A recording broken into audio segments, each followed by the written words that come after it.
Hey bakers, it's Sandy here. Welcome back to my channel. Today I have another inclusion bread for you. We are going to make the Italian herb and cheese artisan sourdough bread. So let me give you a list of what you're going to need. We're going to start with my basic, really super easy beginner sourdough recipe. We're going to be using 150 grams of active starter. We're going to use 500 grams of flour. We're going to use 10 grams of sea salt, and we're going to use 350 grams of warm water. And when we get to the second and third stretch and folds, we are also going to incorporate some cheese. And this is cheddar and Reggiano Parmigiana, or Parmigiana Reggiano. There's 130 grams of that. Then we have Italian seasoning. There's 3 grams of that. And basil, dried basil, there's 4 grams of that. And this is just a lovely bread. You are really going to like this. Okay, so I am going to start my scale here. Didn't like the weight of my bowl. There we go. I always start with starter, and yes, I'm one of those people. I break the rules. I have a piece of paper towel over my starter. Shoot me. I like my starter to breathe, and it's pretty happy in there. Okay, so we are going to need around 150 of this. Why 150? Because I live in Alberta, Canada. It's cold up here in the wintertime, so our houses are cold, and if you put more starter in the wintertime, then it shortens your fermentation period, okay? Look at that. It is beautiful. Next, I'm going to add 350 grams of warm water.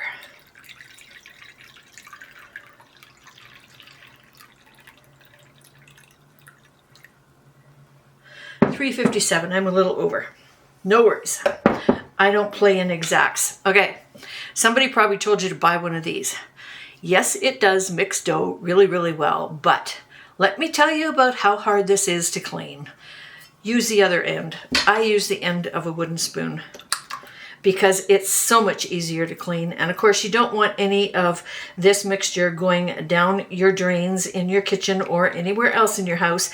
So you want to be able to wipe as much of the dough off with a paper towel before you wash your utensils so that you don't plug up your drains. This stuff is like cement when it gets into your drains. Okay, so you just want to give this a good stir. It just takes a couple of minutes to really break this down and get it well dispersed. You could use a whisk if you wanted to, but again, this is a whisk.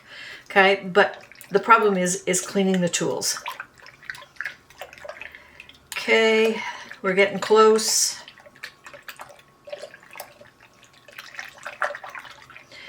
All right, I think we're good. I'm going to put this back on my kitchen scale and tar it out to 0. We're going to add 500 grams of, this is bread flour. I'm at 419. I need a little bit more.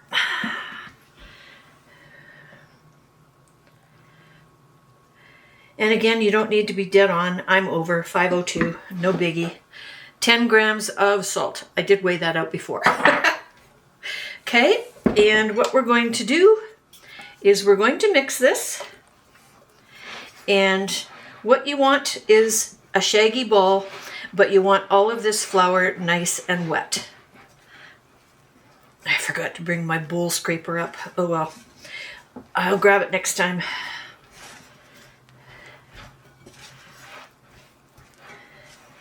Okay, so just work this around, and this is what I mean by shaggy. That is shaggy dough.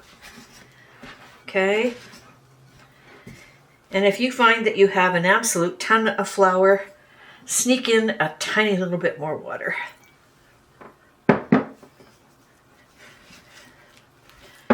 Okay.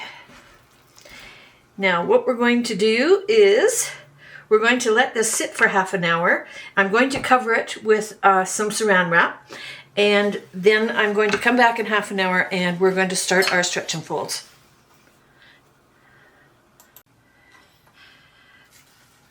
Okay, it's been 30 minutes. I'm back and I brought my bowl scraper. Just going to clean off the sides of my bowl. Now this dough is quite sticky, so wet your fingers before you do your stretch and pulls. Stretch and pull, you're going to pick it up and bring it towards you. Turn a quarter of a turn, pick it up, bring it towards you. Wet your fingers. Okay, you're going to work your way around the bowl and you're going to do that 4 or 5 times. Okay, dough feels nice already. Get a few little dry spots in there, but not too bad. Okay, and so we are covering this and we're going to let it set. And I'll see you in another 30 minutes. Okay, I'm back. It's been another 30 minutes. We're going to do another set of stretch and folds. The dough's looking exceptional. Blending nicely.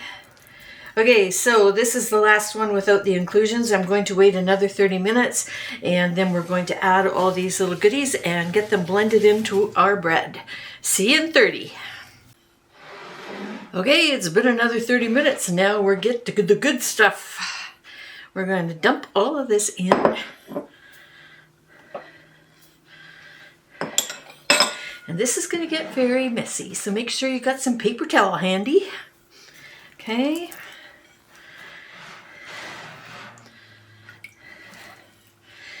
And you probably want to do a few extra stretches and folds.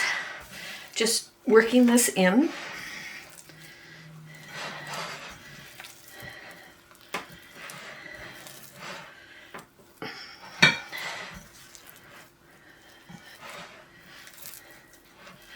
Okay, and picking up as much as you can. The dough is pretty sticky, so it is going to help you with that. Oh, it smells so good already. I can't wait to bake this tomorrow, or next day. All right. Looking good. We're going to wait another 30 and we are going to do the final stretch and folds. So see you in 30. Okay, I'm back. We're into number 4. Once again, wet your hands. This won't be quite as sticky because a lot of the dry herbs have absorbed some of the moisture, and the gluten's also working, and it's just starting to look real good. I'm going to do a few extras here though. Get this really blended.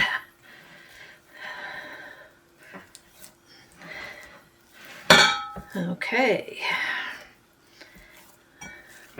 I'm liking it. Okay, you've got a little bit of goobies on the bottom. Okay, and what I'm doing is I'm just kind of going like this and working it in.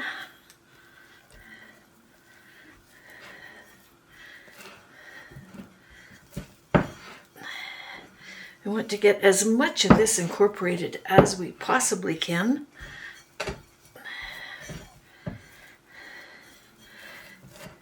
Okay, and like I said, I am going to roll it over, and there we go. Okay, so next step is fermentation, and this is done on the counter, and you want to cover it either with saran wrap or a wet kitchen towel. If you put a dry towel over top of it, it's going to dry out and you're going to get a nice crusty finish on the top of your dough. And we don't want that. We want to keep it nice and moist. And what's going to happen is in about 10 or 12 hours, it's going to almost double in size and it's going to dome a little bit. We're going to see some bubbles and it will pull away from the side of the glass, and that will let us know that the fermentation is far enough along that we can shape it, and then we'll stick it in the fridge We like to leave ours another 12 to 24 hours in the fridge. The longer you leave it in there, the more sour your flavor is going to be. And we like the sour. It also fits in well with my schedule. Okay, so if you work, I started this morning. I fed my starter early in the morning, and our house is cool, about 68 degrees. So after work, 5 o'clock, I started making this bread and started doing this video. And so we got all the stretches and folds done. It's what, 7:06 right now. So this is going to go and sit beside the fridge. It's a little bit warmer in my kitchen beside the fridge. I also cover it with a kitchen towel, and it's going to sit there for 12 hours until tomorrow morning. And what I'm going to do is I'm going to shape it before I get to work. And so I'll be shaping it about 7 o'clock, and I'll turn the video on and I'll share that with you. So good night. See you in the morning. Good morning. Welcome back. It's just after 7 o'clock, and I am going to show you how I'm going to shape this, and then we're going to stick it into a banneton basket, and it's going to ferment for the next, say, 24 hours, and then we'll bake it. So I'm going to remove my plastic cover. You want to keep this, you can reuse it. And check out this bread. And I have to tell you, I wish there was Smell TV, because this stuff smells amazing. Okay, if you're just tuning in, this is the Italian herb and cheese artisan bread loaf. And it has been proofing on my kitchen counter overnight. So how to tell whether it's well proofed? It's no longer sticky. It's not sticking to my hands. You can see bubbles on top, okay? It's pulled away from the side. It's nicely domed. And I'm going to try and show you the bottom. Hopefully you can see that. There's tons of bubbles. Okay, I'm going to live dangerously. Here we go. Can you see it? Look at all the bubbles. Perfect. So now we need to get it out of here and get it into here. This is called a banneton, or a proofing basket.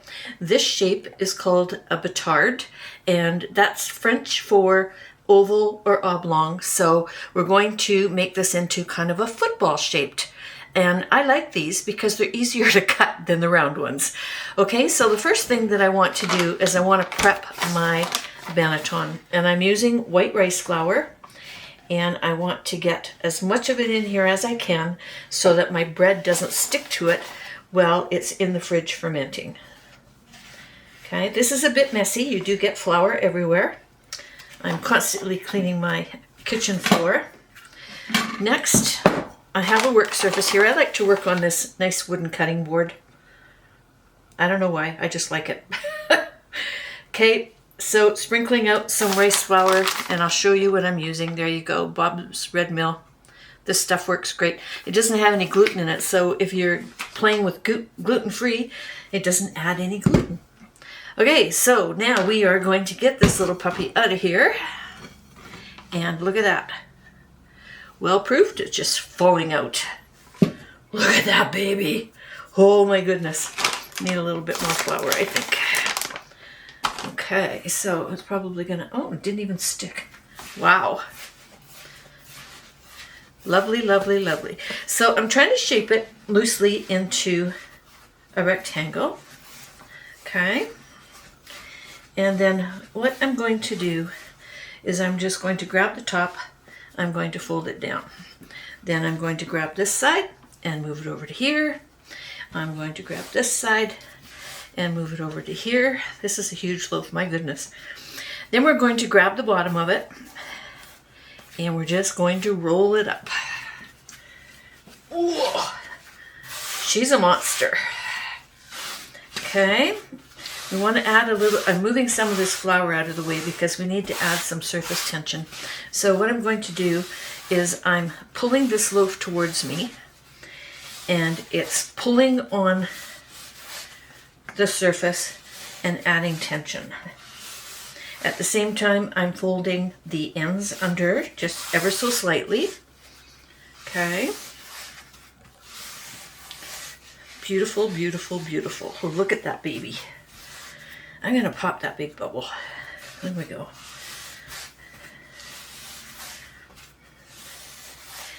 Okay. There's my little football. This one big bubble keeps moving around. Okay, we're going to pop it into the banneton. And you want to do that upside down. And then we're going to squeeze the join tight. Cheese peeking through. I can't wait to taste this. Like I said, the smell's incredible. Okay. You can do some stitch pulls if you want. I'm not going to with this one because it's breaking the surface of the bread. And I don't want a whole bunch of holes, okay? But this is ready to go. So what I'm going to do is I'm going to reuse this piece of plastic. And I'm going to cover this. And then second measure, I like to use a big old plastic bag. And we're going to pop the whole thing in.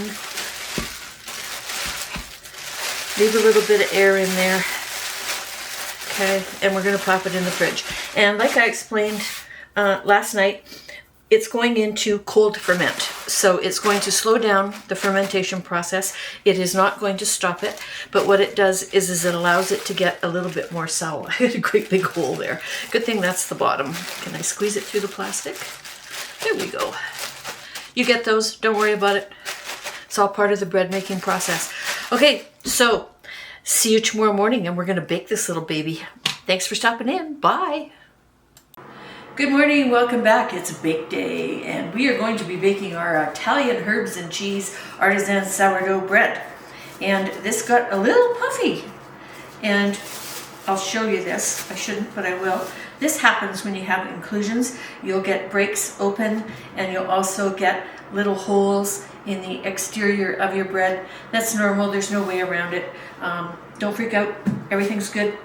Okay, so I have my oven preheated to 450 degrees and we need to take this little guy and get him into a Dutch oven. Now I have a cast iron Dutch oven right here. If you don't have one, and it's oval shaped because we are making a battered, okay? If you do not have one of these, you can use your blue roaster. You know, the one that you've had forever that you probably got from your grandma? You can use that to make sourdough bread. Okay, so we have that. Now I need a piece of parchment paper. We use the Costco brand, I quite like it. You saw me put some rice flour on top just so that it's not gonna stick. Okay, the other thing I want to show you, see what I have going on inside here? This is a coiled up piece of tin foil. So I cut a whole bunch of pieces of tin foil, I rolled them up into a circle, I attached them, and then I added them like this. This helps my bread not burn on the bottom. The second thing that I do is I sometimes have a cookie sheet on the level below. So I'm cooking on the top rack, and then I put a cookie sheet on the bottom rack. And that moves the heat around a little bit more and stops, again, the bottom of your bread from burning. Okay, so you want to stick your hand firmly on your bread, flip it upside down, get rid of this little guy. Look at that. Oop. All right, so now we're gonna do some scoring. I'm gonna turn this a little bit, and there's two kinds of scores. Okay, there's decorative scores and there's expansion scores. And you want to do your decorative scores first because your expansion score is what makes your ear, and you're going to make a very, very deep mark down the side, and it's going to blow everything open, which means it's going to move a lot, okay? I usually like to have my ear down this side, and so what I do is I decorate this side, and I'm just going to do a simple little wheat pattern down this side, and I'm not scoring very deep. I'm probably sticking the razor blade in about, I don't know, 1/4 inch, okay? I don't know if you can see that. You'll see it once we get out of the oven because it opens up. Okay, the expansion score, get mean with it. All the way down, 1/2 inch deep. You want this little baby to open up. Okay, then we just simply pick this up, put it in the roaster, or in this case, We've got the oven. I'm going to put the lid on it and we're going to bake it. Okay, we've baked for 35 minutes. And I gotta tell you, the house smells amazing. I'm just going to peel back the paper. So at this point, we're going to take the lid off and we're going to put it back into the oven for another 18 minutes. But I wanted to share with you what the bread looks like so far. Woohoo! Look at all that gooey goodness right there in that corner. I can't wait to try this bread. Okay, see you in 18 minutes. Okay, it's been 18 minutes and I just took this out of the oven. The first thing I'm going to do is temp it. And so I have a thermometer here. And you want it to get it at least to 202 in the center. And this is very dense, so I may have to put this back in for a few more minutes. It doesn't look quite brown enough on the outside either. So it's kind of stalling out at 187. I'm going to try going in from the end, see if that makes a difference. Sometimes it does. Yeah, nope. Okay, I'm going to stick it back in for another 4 or 5 minutes. Alrighty, another 5 minutes did it and we got to 204. Look at this beautiful loaf. Look, and I wish you could smell this. Oh my goodness, I can't wait. Okay, there's the bottom. See, it doesn't have any dark spots, but it's still nicely done. Lots of cheese and herbs showing through. And you can't really see my design because of the cheese, but it is there. This is a beautiful loaf. Now, I like to leave mine for about 2 hours before I cut it open. You want to set it up on a rack so that the air ventilates all the way around it to cool it off.